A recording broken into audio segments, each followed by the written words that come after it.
A estratégia de redução de danos surge em um contexto de diversas doenças que estavam associadas à forma como a pessoa usava as substâncias.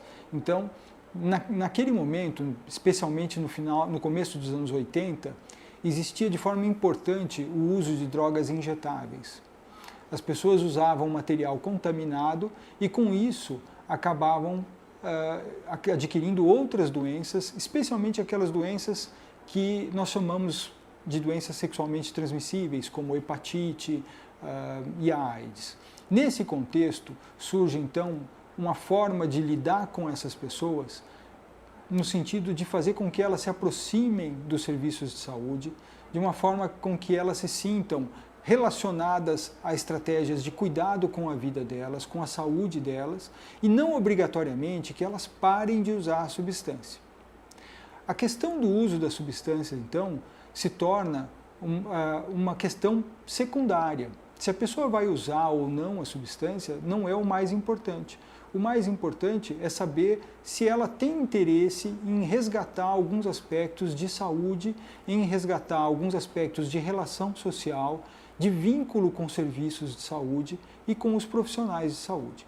Nessa estratégia, muitas vezes, a pessoa se sente motivada a reavaliar o comportamento dela e, eventualmente, ela pode até considerar a hipótese de deixar de usar a substância. Mas esse não é o foco principal. Então, é importante que a gente entenda que a estratégia de redução de danos não é uma estratégia de tratamento de dependência de substâncias. É uma estratégia de recuperação de determinadas populações, de pessoas em condições de risco, de pessoas que vivem uma situação de exclusão social. E é uma estratégia extremamente importante, especialmente se nós formos pensar hoje no contexto das drogas como o crack, que vem aparecendo de forma importante em população de rua, em pessoas que acabam abandonando a família. E é muito interessante que as pessoas saibam que nem sempre não é o crack que leva a pessoa a abandonar a família. Muitas vezes a pessoa já abandonou a família e a partir desse movimento ela tem conhecimento do crack e desenvolve então um interesse pelo uso da substância. O que acontece é que progressivamente esse afastamento social vai se acentuando.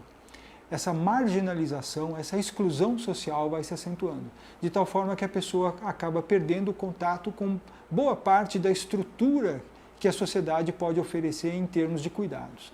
Então, a estratégia de redução de danos é uma estratégia muito interessante que pode ajudar populações específicas.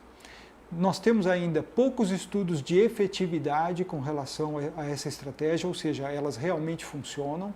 Nós precisamos estudar mais isso, mas é muito importante que a gente entenda que as pessoas estão se comportando de uma forma como elas acham que devem levar a vida delas e, portanto, nós não temos o direito de dizer como elas devem viver. Nós podemos ajudá-las e oferecer alternativas.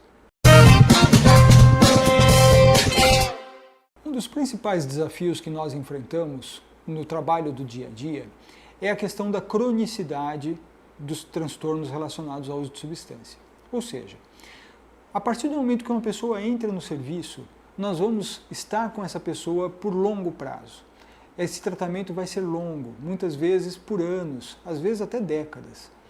E isso indica que nós temos de prestar atenção a uma série de cuidados relacionados à saúde dessa pessoa, mas também nós temos de ter a capacidade de ajudar essa pessoa a recuperar alguns papéis que ela pode ter perdido.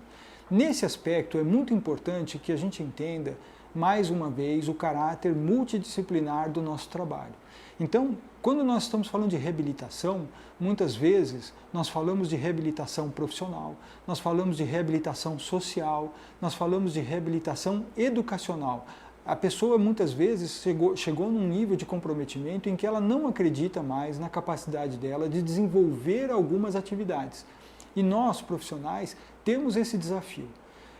O uso de substâncias acabou consumindo boa parte da vida dessa pessoa.